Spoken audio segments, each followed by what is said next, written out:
En principal, Monsieur le député de Saint-Jean. Le Parti québécois a dénoncé l'explosion des frais scolaires dans les écoles publiques du Québec. Le Parti québécois s'est aussi engagé depuis longtemps à faire le ménage dans les frais et à aider les familles financièrement lors de la rentrée scolaire. Dans sa dernière mise à jour économique, le gouvernement libéral annonce l'envoi d'un chèque de 100 $ aux familles du Québec avec des enfants d'âge scolaire. Or, la mesure vise les enfants âgés entre 4 et 16 ans. À la page C13 de la mise à jour économique, il est précisé que dans le cas des enfants handicapés, le supplément sera versé aux familles dont les enfants sont âgés d'au plus 17 ans. Le ministre de l'Éducation est bien au fait que, selon la loi sur l'instruction publique, que les élèves vivant avec un handicap ou une déficience intellectuelle vont à l'école jusqu'à 21 ans. Pourquoi avoir oublié ces jeunes? Combien le gouvernement libéral économise sur le dos des familles avec les enfants les plus vulnérables du Québec?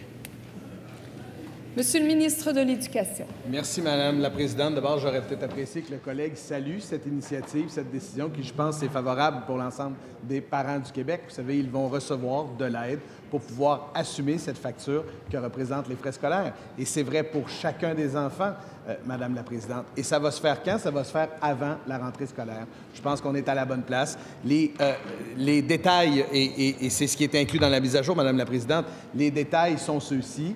C'est la période de fréquentation scolaire qui a été choisie par le gouvernement du Québec. C'est un investissement, Madame la Présidente, qui représente près de 100 millions de dollars par année. C'est 700 000 enfants qui seront touchés. Je considère, Madame la Présidente, très sincèrement, pour tous les parents du Québec, qu'il y a là une excellente nouvelle. En première complémentaire, Monsieur le député de Saint-Jean.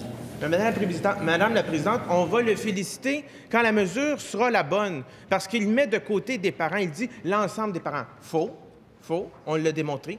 Il dit chacun des enfants. Faux.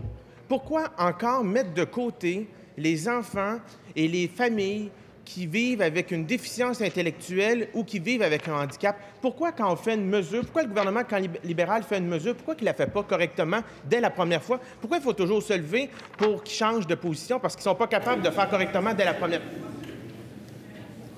Monsieur le ministre de l'Éducation.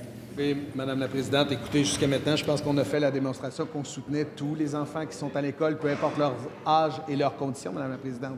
Il n'y a pas d'investissement plus important que ceux qu'on a fait dans les dernières années, notamment pour les élèves avec des besoins très particuliers et handicapés. Ces écoles qu'on appelle des écoles hôpital, Madame la Présidente, sont en rénovation et ou en construction partout au Québec.